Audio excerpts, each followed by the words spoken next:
Okay, we're continuing with example number 1 in the lessor lecture note. And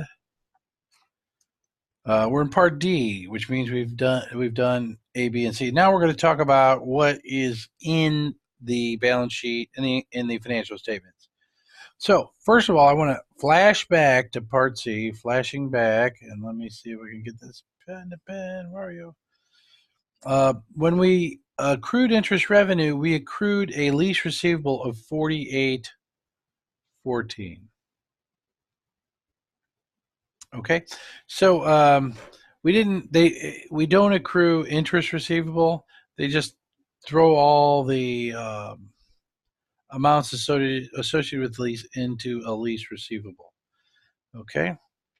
Now, as of the end of the year, we have to classify current assets and non-current assets.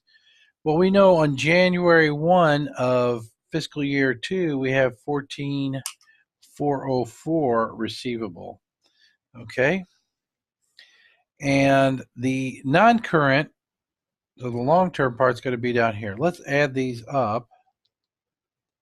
Let's see what we get. 38554 plus.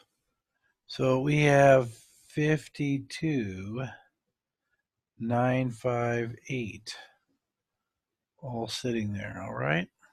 Interestingly enough, if we flash back and look at the interest revenue, we take out 4814 minus, always get your calculator and play along at home. You get 48,144, okay, which is on the schedule right over here.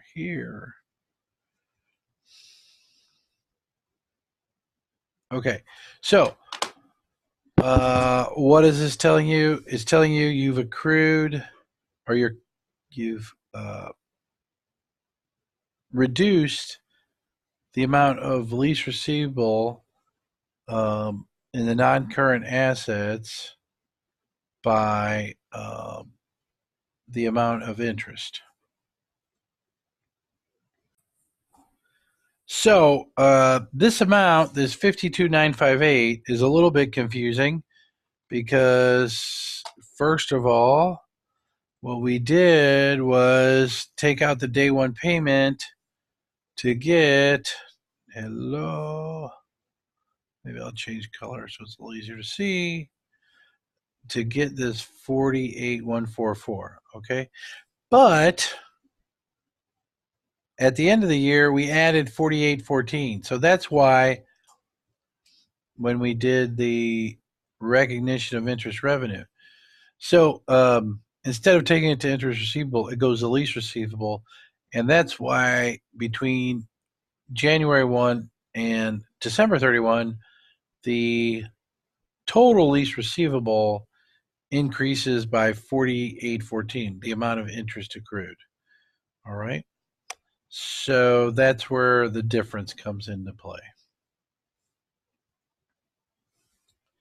On the income statement side, it is a little more straightforward because you could just go up to your journal entry, read directly 62,548 in sales revenue, 57,000 in cost of goods sold, and you had interest revenue of 4814. Okay.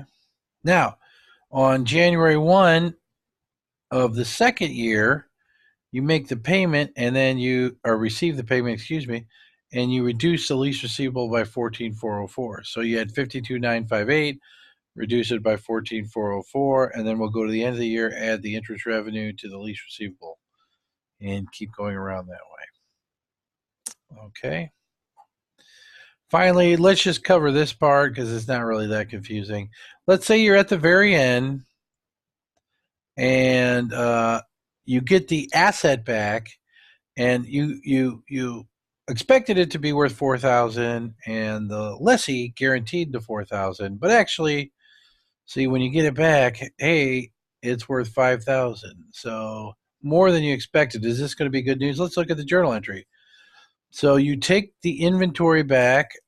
Lord, I'm having a tough time finding the pen. There it is. I just can't see that little dot. At fair value 5,000. Okay.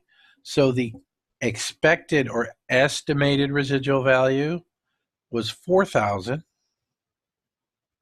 The actual was 5,000.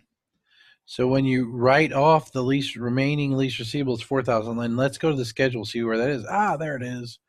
Here it is. There it is. My red pen. Where is it? Hello.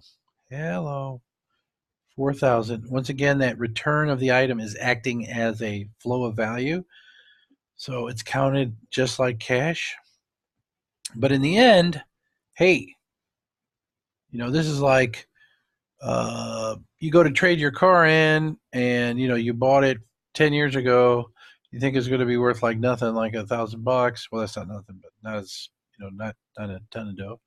And you end up being worth 3,000. Hey, that's great. That's good news.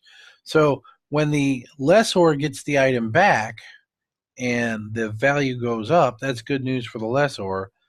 And the difference between the 5 and the 4, we counted as a gain on a lease. So they expected 4, they got 5. $1,000 goes to a gain. Okay. So we just did that's example number 1, the guaranteed residual value case. Now we want to compare that to the item is still returned, but the residual value is unguaranteed. So we'll see that in another video.